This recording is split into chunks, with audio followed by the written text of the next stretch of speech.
15 minutos pasan de las 11 de la mañana. Le agradecemos enormemente el tiempo que nos da el ex gobernador y actual diputado nacional Gustavo Bordet. Gustavo, gracias por venir. ¿Cómo estás? Muchas gracias, muy buen día. Un saludo a todos los oyentes de la radio. Bueno, antes me gustaría saber cómo es dejar de ser gobernador después de 8 años. Antes de que hablemos de la coyuntura política y todo lo que está pasando. ¿Cómo es el día después de tener una responsabilidad tan importante como ser gobernador de una provincia y pasar a otro lugar, digamos? Bueno, hay que tener en cuenta que yo venía de 8 años de ser intendente en mi ciudad en Concordia, que también fueron años muy intensos.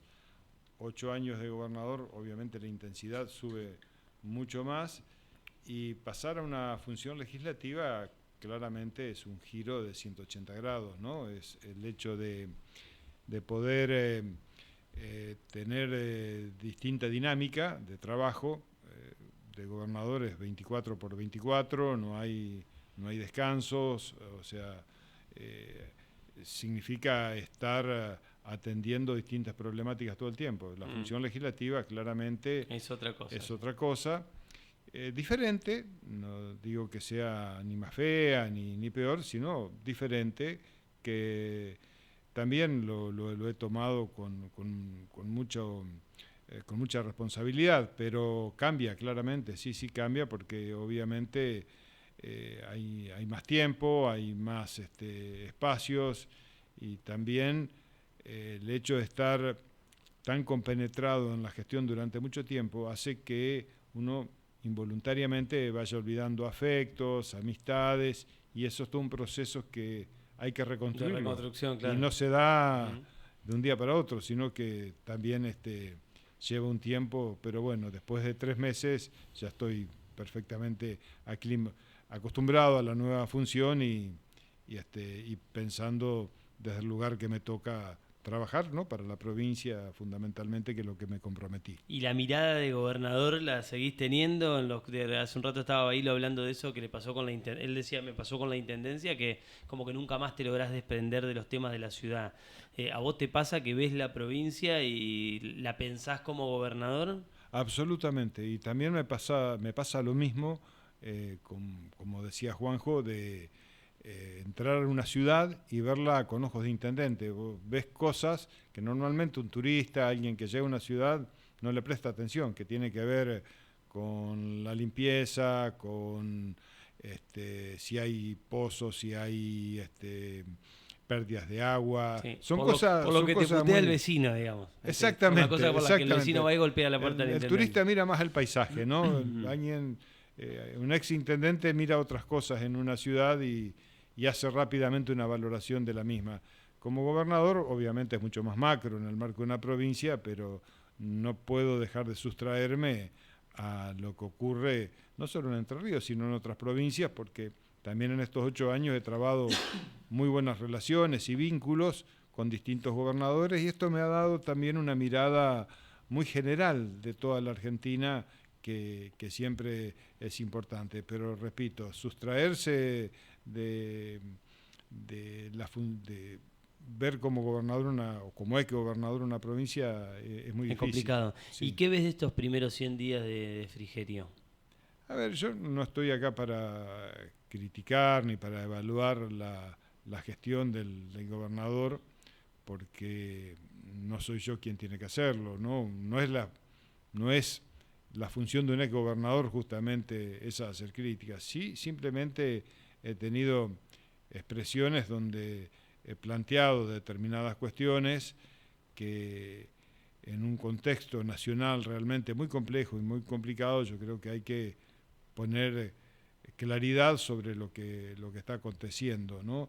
Y lo planteé en su momento cuando desde el gobierno se manifestaron cuestiones que tenían que ver con un desfinanciamiento de la provincia, que tenían que ver con... Sí, críticas a la herencia, digamos. Críticas a la herencia. Bueno, en ese caso, obviamente, sí he salido a declarar públicamente, porque claramente es atinente a mi gestión, ¿no? Y la verdad que nosotros el 10 de diciembre entregamos una provincia con perfecto orden fiscal, con todas las cuentas públicas al día y en orden, con el pago de sueldos no solo en tiempo y forma, sino también con aumentos pautados que superaban la inflación, 2 años consecutivos con más de 190 días de clases, que esto fue fruto de un trabajo consensuado y articulado con las organizaciones gremiales docentes, con los pagos de los proveedores provinciales y los contratistas provinciales al día. Sí había atrasos con las obras que estaban convenidas, es decir, firmadas con convenios con el gobierno nacional, ahí sí había un atraso, pero lo que eran las cuentas públicas entrerrianas estaban al día.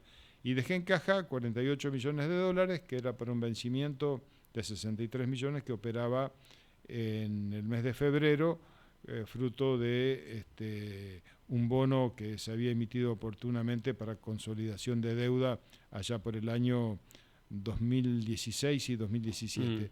Entonces, lo que yo creo que acá ha pasado es que después del 10 de diciembre se cortaron absolutamente todas las transferencias directas, que no son discrecionales, que esto por ahí se malentiende, que es como que el presidente... Sí, se plantea como que es una cuestión arbitraria del presidente de si manda o no manda los fondos a las provincias, digamos, como favores a los gobernadores. Claro, eso en la realidad no es así. Hay fondos que están por ley, caso el FONID, que está en una ley desde el año 1998, fruto de la Carpa Blanca en aquella época, era el gobierno de Menem, si mal no recuerdo, que se pagó siempre. Siempre se pagó el FONID, que era un complemento. Es obligación del presidente girar esos fondos a la provincia. Absolutamente, hay una ley.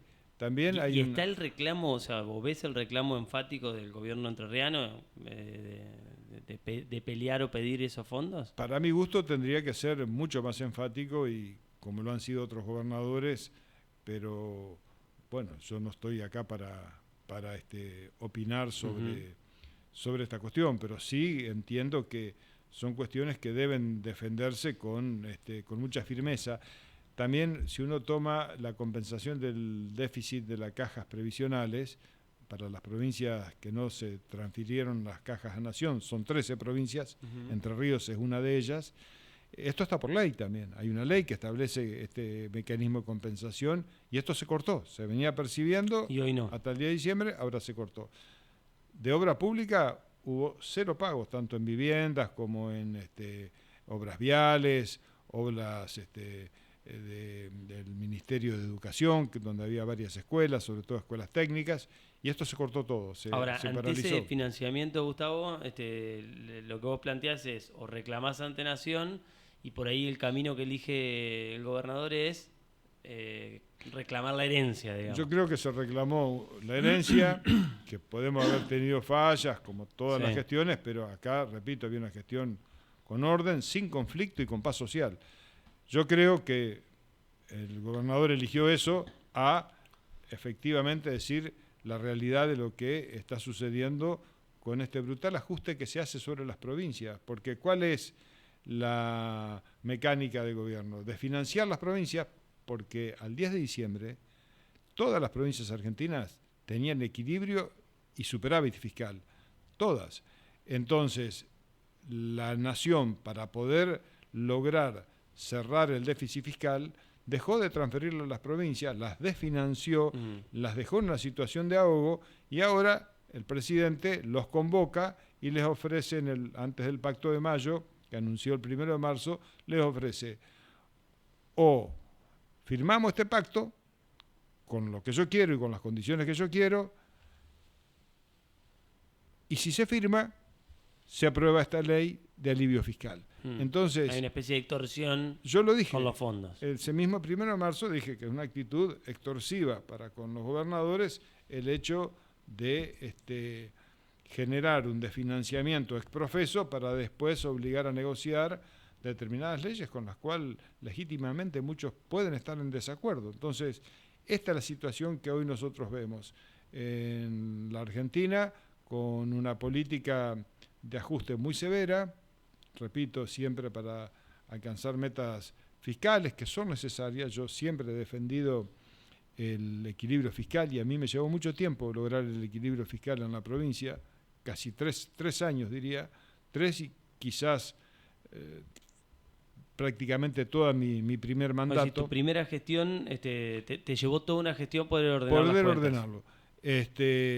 Y yo soy un defensor de el equilibrio fiscal, pero no se puede hacer un equilibrio fiscal, lograr un equilibrio fiscal en 2 meses de una manera feroz que golpea fuertemente el bolsillo de los trabajadores y de la clase media, porque acá el principal ajuste lo hicieron los trabajadores y los jubilados, con la licuación de salarios por inflación. Es el efecto licuadora famoso que se habla y que sigue todavía existiendo y sigue corriendo. Por eso estamos hablando en el Congreso de ir hacia una nueva ley de movilidad jubilatoria que permita que el salario, el haber del jubilado pueda actualizarse mensualmente y no trimestralmente, porque si se lo actualizan los 3 meses, en 3 meses te lo licuó. Sí, 25 en diciembre, 20 en enero, 13,4 en febrero. Un No. 70% de licuación del salario tiene en estos 3 meses. Entonces, creo que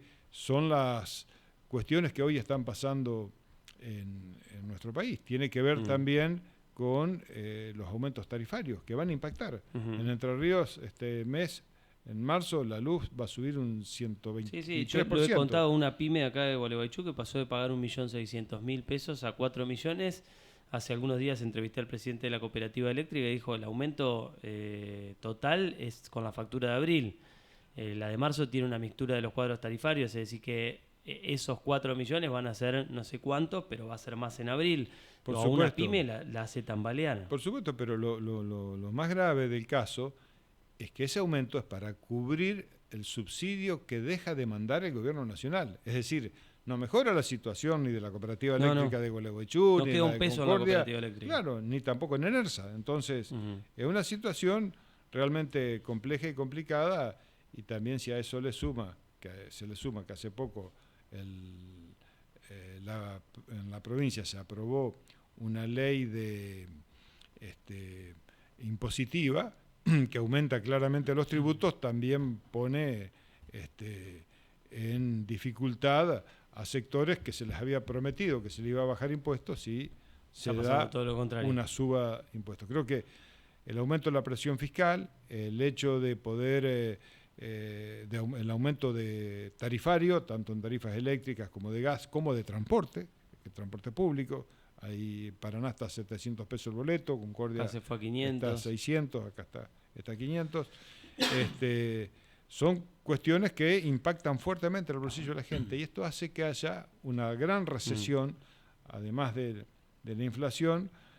Hay una gran recesión porque se ha secado de pesos la plaza, el mercado, al no emitir y al no generar más desarrollo de actividad, hay una gran recesión, que esto hace que, por otro lado, por la pérdida de consumo, caigan impuestos coparticipables como el IVA, que se coparticipa en un 51% para nación y 50% para provincia, que también genera dificultades. Por ahí pareciera que son temas técnicos, pero esto tiene una afectación directa con el bolsillo de la gente. Tiene impacto en la realidad de todos los días de cualquier vecino. Cuando vos escuchás al actual gobernador plantear estas cosas que decías recién, no sé, por ahí uno pone La Nación Más o TN, y está el gobernador diciendo no me dejaron la plata para pagar los sueldos. Escuchaba declaraciones esta semana con Daniel Enz, donde decía me quedaron mucho, asumimos una provincia con un montón de dificultades. ¿Vos lo hablás? ¿Se habla eso con un ex gobernador, con el ex gobernador, con el actual gobernador? Esto que vos planteabas recién, es decir, me parece que el reclamo tiene que estar en los fondos que nos llegan de Nación. No, a ver, no he tenido oportunidad de hablarlos, pero probablemente cuando se dé la oportunidad lo charlaremos, pues yo siempre he tenido una relación de mucho respeto y diálogo, y seguirá siendo así, no hay nada que me enoje, ni por el contrario, simplemente contesto con mi verdad a situaciones con las cuales mi visión no coincide claramente, y que no significa de ningún modo que esto rompa relaciones o tengamos que estar en una oposición destructiva. Yo creo que la oposición siempre tiene que ser constructiva, siempre tiene que servir para mejorar, y también de parte de quien gobierna tiene que aceptar que las críticas y las muchas veces sirven para mejorar las gestiones. Yo he tenido mucha relación cuando fui 8 años gobernador con todos los sectores de oposición y muchas veces me criticaban y eran críticas fuertes, pero bueno, son las reglas de juego y eso nunca fue un motivo para que se rompan relaciones. Es más, sacamos leyes importantísimas. La última importante fue la ley de presupuesto que se aprobó por unanimidad en general y en particular en Entre Ríos. Uh-huh. Entonces, fruto del diálogo, yo creo que en los problemas políticos se sale con diálogo y con consenso. Creo mucho en eso, no creo en esa lógica binaria de que si no estás conmigo sos mi enemigo. Uh-huh. Y en esa lógica de casta anticasta, uh-huh. porque esto ha confundido mucho a la gente.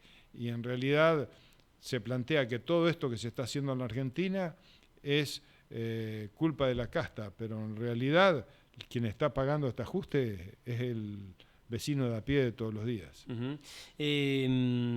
Decía recién esto que digamos que se plantea desde el gobierno muchas veces de esto es la casta no queriendo perder privilegios.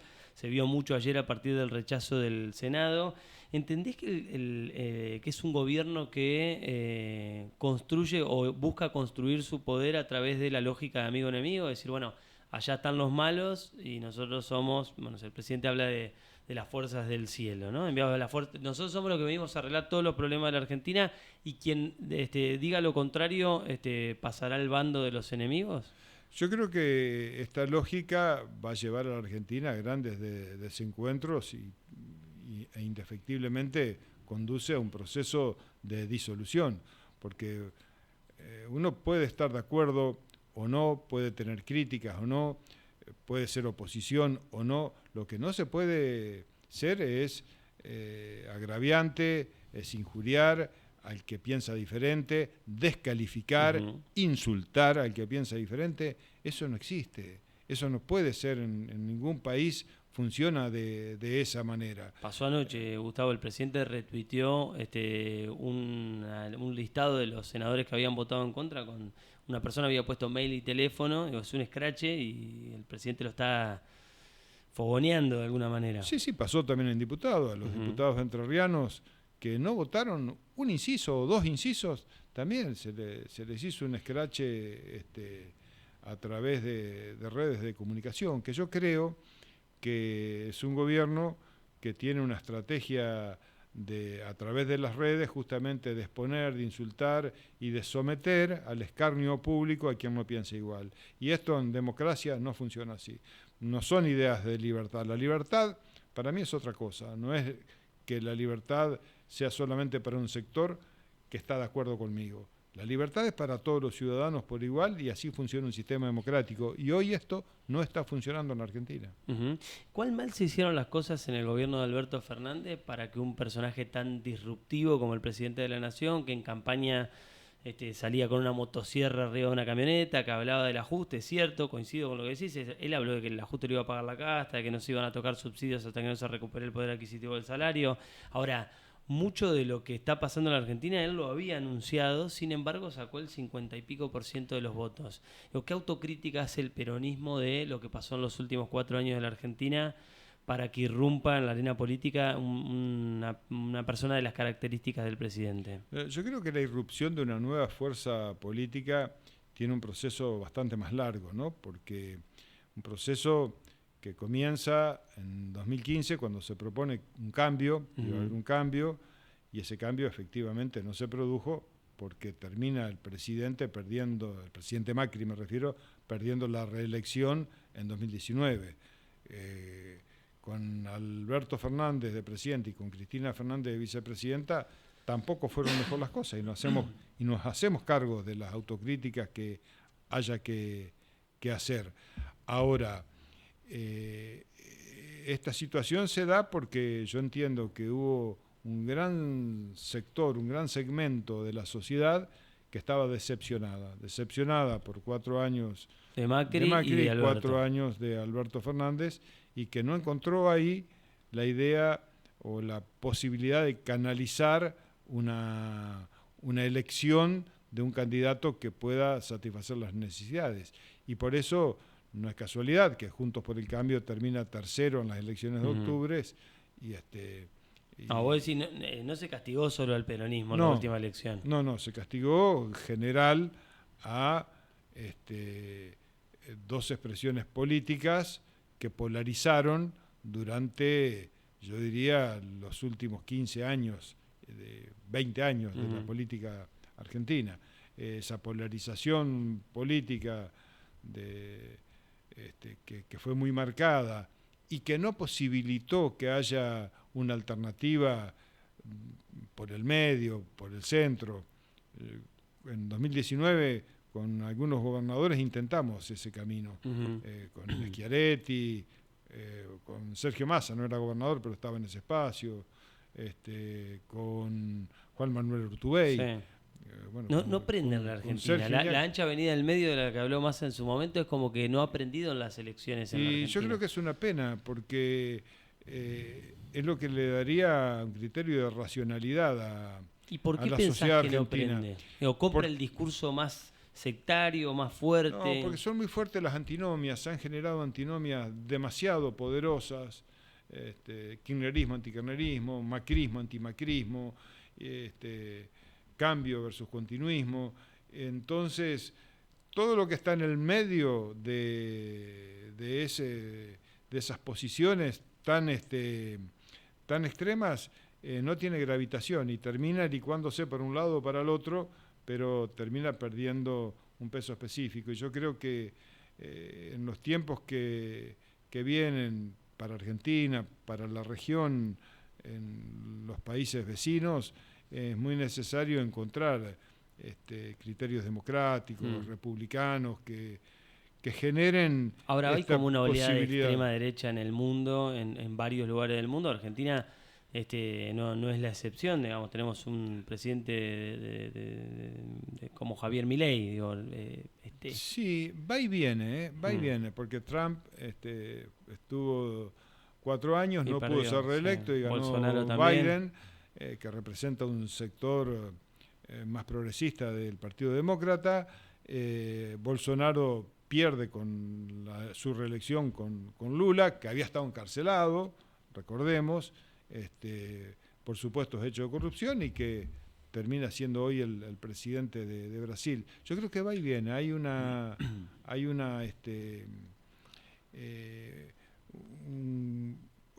muy oscilante y muy cambiante los posicionamientos políticos en la región, salvo en algunos países como Uruguay o como Chile, que tienen por ahí no tan marcados los extremos, los antagonismos. Sí. Que también pasa de Mujica a la calle Pou, hay presidentes de todos los cortes, pero más en el medio, decís.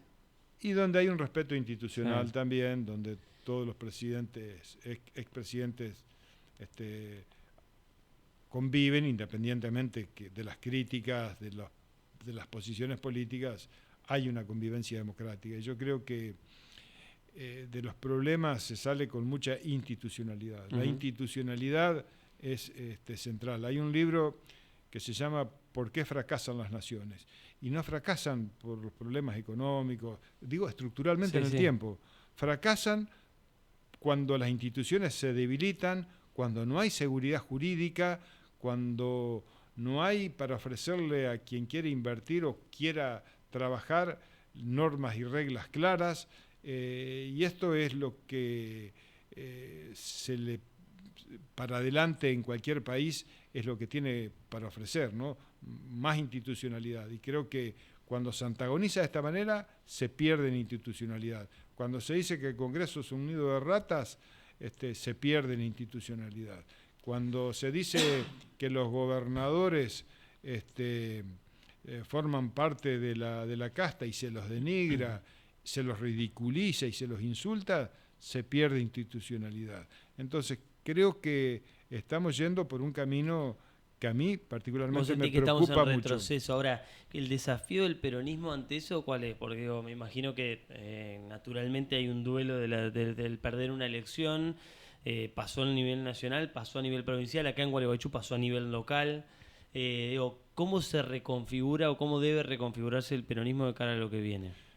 Creo que los procesos de autocrítica necesariamente se están dando dentro del peronismo. Nosotros hemos hecho un recambio de autoridades partidarias, donde yo cumplí con lo que me había comprometido de terminar el mandato y convocar a elecciones en el Consejo Provincial de Justicialismo y los consejos departamentales.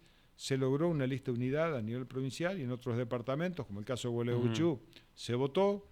Gualeguaychú, Concordia, Gualeguay, La Paz, Federación, en varios lugares hubo elecciones y está muy bien que así sea, y esto generó un proceso de afiliaciones donde en la provincia se hicieron más de 7.000 afiliaciones, y esto no es menor, porque a muchos le puede parecer poco 7.000 afiliaciones, pero después de haber perdido una elección, después de, en un momento donde está muy desprestigiado, porque se asocia al término de casta a la política, que haya 7.000 nuevos afiliados, es un número más que importante.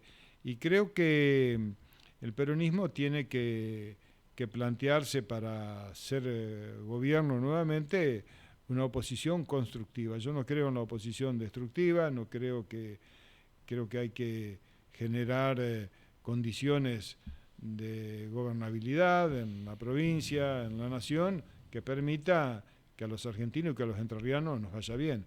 Ahora, cuando se plantean cuestiones como la ley ómnibus, que claramente ataca y vulnera derechos, uno no puede estar de acuerdo. Yo no puedo estar de acuerdo, porque claramente no pertenezco a ese 56%, pertenezco al 44%, que no es poco, que votó otra propuesta que fue la de Sergio Massa. Además, entonces tengo que responder a ese electorado, el del 44%, que nos dio un mandato para estar en el Congreso. Y además hay una discusión tramposa que muchas veces se plantea, que es, bueno, el 56% votó al presidente, pero los legisladores en un país republicano como la Argentina, con división de poderes, también tuvieron sus votos, y la conformación de la Cámara está dada en base al voto popular. Digo, es a veces una trampa que se plantea, bueno, hay que votar lo que dice quien ganó la elección presidencial porque es lo que quiso la mayoría de la gente. Sí, bueno, la elección presidencial fue el 22 de octubre. Se votó y ganó Sergio Massa con un 37%, segundo salió Javier Milei con el 30% y con el 20 y pico salió Patricia Bullrich. Esa es la representatividad que hay hoy en el Congreso. El balotaje o sistema de segunda vuelta lo que hace es reacomodar las fuerzas políticas y prácticamente la totalidad de los votos de Juntos por el Cambio sumó a la propuesta de Milei y eso le da el 56%. Ahora, ese 56% no significa que votó ciegamente y de manera pétrea la propuesta de Javier Milei. Quizás el 30% que lo votó en octubre, sí. Ahora, el otro 26% se sumó con la expectativa de que exista una posibilidad de cambio o que le convencía mucho más esa propuesta. Pero no fue ese 26% un cheque en blanco que le dio al presidente para que pueda hacer lo que quiera, como por ejemplo en un DNU, donde claramente es inconstitucional porque anula muchas leyes que no pueden ser anuladas por un decreto, por más que sea de necesidad y de urgencia. ¿Y qué va a pasar en diputados, a donde estás vos? Porque ayer el Senado lo votó claramente en contra, en diputados la relación de fuerzas es otra. Hoy De Angelis confirmó que el gobernador Frigerio le pidió que lo acompañe en el Senado y dijo que en diputados va a pasar lo mismo, que los legisladores de Juntos por el Cambio de Entre Ríos van a acompañar la postura del gobierno nacional. ¿Qué imaginás que puede pasar ahí? Bueno, primero yo no quiero hablar por los legisladores de Juntos por el Cambio de Entre Ríos, ¿no es cierto? Les corresponde a ellos expresar su opinión y su voluntad. Lo que yo entiendo que va a pasar es que el DNU tomará estado parlamentario en la Cámara de Diputados, se debe girar a la Comisión de tratamiento de decretos de necesidad y urgencia, se verá si se puede emitir un dictamen, esa es una alternativa. Otra alternativa es que con 20 firmas se llame una sesión especial. Y si se logra el quórum, se vote si se aprueba o no se aprueba el DNU. Así que eso es lo más probable que pase. Es lo más probable que pase. Sí. Depende, porque hay muchas controversias, ¿no? Porque nosotros interpretamos mi posición y se interpreta de la misma manera, ¿no? Que en el Senado, si está la voluntad y el quórum para poder ir a una sesión especial, que se trata en la Cámara. Ahora, hay quienes sostienen que al existir la Comisión de Decretos de Necesidad y Urgencia tiene que tener un dictamen, porque si ese dictamen no está, se necesita aprobar con 2/3. Yo entiendo que no, pero bueno, son interpretaciones al reglamento que creo que se va a entrar en un terreno muy farragoso para poder desentrañar cuál es la manera más generó pujas conducente. en el propio oficialismo lo que pasó en el Senado por el rol de Victoria Villarruel. Sí, claro, claramente. Y generó cuestionamientos. Yo creo que la vicepresidenta hizo lo que correspondía, que es darle tratamiento porque tenía las firmas y tenía el quórum necesario para poder sesionar. Así que era inevitable la sesión. Sí. Hoy le pregunté a Alfredo De Angeli por qué creía que había tanta tensión interna en La Libertad Avanza o por qué ayer Esper, que es uno de los hombres de mayor confianza del presidente, le preguntaron si él confiaba en que la vicepresidenta no lo desestabilice, no lo quiera desestabilizar al presidente, y él dijo, no sé. Digamos, después de lo que pasó no puedo asegurarlo. Y De Angeli dice, bueno, eso es porque desconocen el funcionamiento de la Cámara. Bueno, hay un hecho que habla claramente del desconocimiento de la Cámara, que es cuando se trató la ley ómnibus en la Cámara de Diputados. Se pide un cuarto intermedio porque se estaban votando en particular varios incisos que eran sobre fondos fiduciarios y el oficialismo venía perdiendo esas votaciones, entonces se pide un cuarto intermedio. Cuando se retoma el cuarto intermedio a los 15 minutos, sorpresivamente el presidente de la Cámara, mejor dicho, pide la palabra al presidente del bloque de La Libertad Avanza y solicita que el proyecto vuelva a comisión. Y nos quedamos todos mirando porque sabíamos que si el proyecto volvía a comisión se caía la aprobación en general del proyecto. Evidentemente el bloque de La Libertad Avanza no lo sabía. Y nadie los alertó. Y cometieron un error. Y bueno, en política se supone que uno debe conocer el reglamento y nadie tiene la obligación de advertir una impericia que comete, en este caso, el bloque de La Libertad Avanza. Eso por desconocimiento de cómo funcionan las cámaras. Coincidí con De Angeli, digamos, en ese aspecto. Hay un desconocimiento de cómo funciona el Estado, básicamente. Pero es que no es tan difícil en este caso. Es leer el reglamento, es básico. No solo el presidente del bloque, cualquier legislador tiene la obligación de conocer el reglamento de la Cámara, que es un mamotreto bastante grande, pesado para poder digerir, pero hay que hacerlo, es el trabajo de cada uno. Y esto le ha costado al gobierno perder la aprobación en general de la ley, que era importantísima, la verdad que inexplicable. Ponele que esto va a diputados, y que en diputados pasa lo mismo que en el Senado. ¿Condiciona la gobernabilidad en la Argentina que el gobierno tenga un rechazo de senadores y ahora de diputados y que se caiga el DNU? No, a ver, yo creo que no, de ninguna manera es condicionante, porque para eso está la división de poderes. Porque yo lo dije con mi alocución en el Congreso, que yo escuché hablar mucho de republicanismo durante estos años, sobre todo la oposición, ¿no? La oposición republicana, y yo, la verdad que la república que representa la división de poderes siempre la he defendido y siempre la he apoyado, pero ahora lo que estamos viendo es un paso del republicanismo al despotismo, que de ilustrado no tiene nada en este caso el despotismo, donde las normas se hacen imperativamente y si se quiere colocar imperativamente un decreto de necesidad y urgencia que lo rechazan las cámaras, es porque funciona la división de poderes en Argentina, y esto no es menor. También quedará por ahí una ventana abierta con el Poder Judicial a través de lo que dictamine y determine la Corte Suprema de Justicia. Bueno, los constitucionalistas han sido muy críticos del DNU. Todos. Hoy lo decía Bailo, incluso los que tienen sintonía con el gobierno. Sí, de todo el arco variopinto constitucionalistas, no he escuchado prácticamente ninguno que diga que tiene un sustento legal el DNU. Te vuelvo un chiquito antes de cerrar a qué viene en el peronismo. El otro día escuchaba a Miguel Ángel Pichetto, y él decía, bueno, cuestionaba la apertura de sesiones del gobernador Kicillof en la provincia de Buenos Aires, y él decía, bueno, se montó un escenario, Pichetto con sus formas, ¿no? Y su alocución decía con las abuelas de Plaza de Mayo, la madre de Plaza de Mayo, muy de hace 20 años, y el peronismo no entiende que tiene que ir por otro lado, que acaba de perder la elección con un hombre que estaba en los sets de televisión y en Twitter hace 15 minutos, no entendió nada.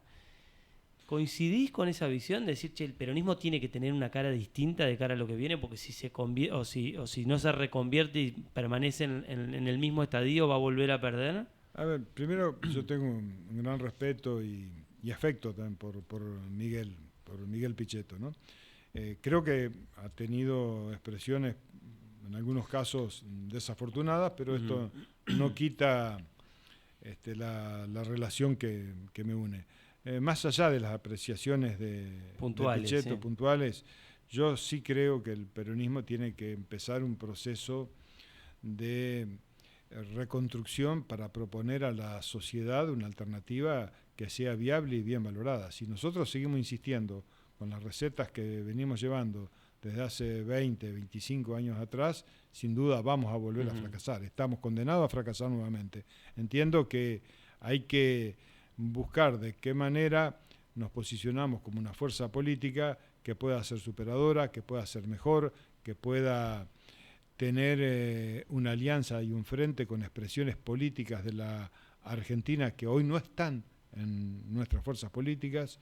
Tenemos que ser convocantes, llamar a quienes en algún momento estuvieron y hoy no están, pero fundamentalmente a quienes forman parte activamente de un proceso económico, político, social de la Argentina y que no nos han votado y que formen parte de una propuesta política. Creo que tenemos que ir hacia una coalición desde el peronismo completamente diferente que nos permita un posicionamiento de cara a la sociedad para poder salir mucho mejor de lo que hoy le está pasando a la Argentina. Y esto es un proceso que hay que darle y que tiene mucho que ver con lo que hablamos recién, ¿no? Con este camino del medio, con este camino de poder convocar distintos actores y sectores de la vida política, no solo del peronismo, sentarnos en una mesa, poner los intereses importantes y superiores que son los del país por encima de las diferencias y ahí consolidarnos como fuerza política. Te quiero hacer dos más. En ese camino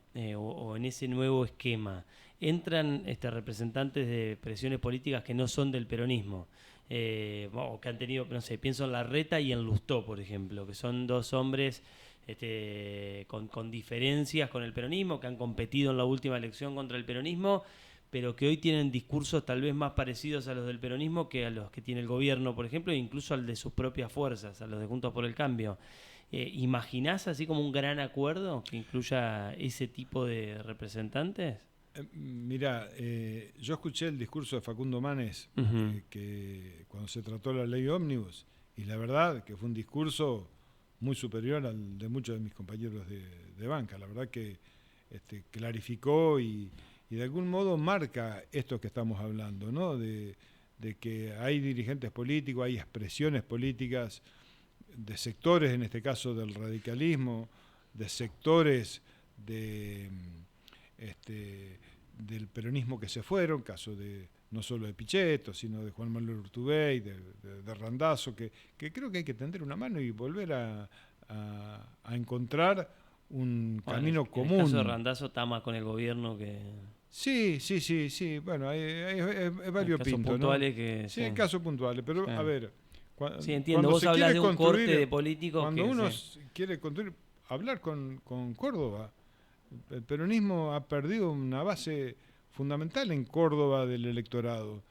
Y Juan Schiaretti, a quien me une una gran amistad, es una persona incuestionablemente del peronismo y no puede estar afuera, no puede estar ausente. No puede estar ausente Martín Yayora, que es el gobernador de Córdoba, no puede estar ausente Omar Perotti, que fue gobernador de Santa Fe. Creo que no podemos prescindir graciosamente en aras de un fundamentalismo ideológico que nos va a hacer volver a perder elecciones. Y ahora sí te hago la última. En ese fundamentalismo ideológico del que hablas, me da la sensación de que hay determinados temas que a la sociedad le importan y que el peronismo decidió darle la espalda y dejárselos a otro. Por ejemplo, la seguridad, el orden, se convirtió en materia prima del discurso de la derecha o de la centro-derecha, ¿no? De expresiones de centro-derecha, como puede haber sido en su momento el expresidente Mauricio Macri, o como puede ser hoy Javier Milei.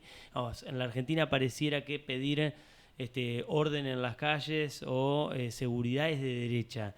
Y el peronismo pareciera que durante mucho tiempo como que le dio la espalda por eso, porque hay una cuestión ideológica que los separa de esos temas.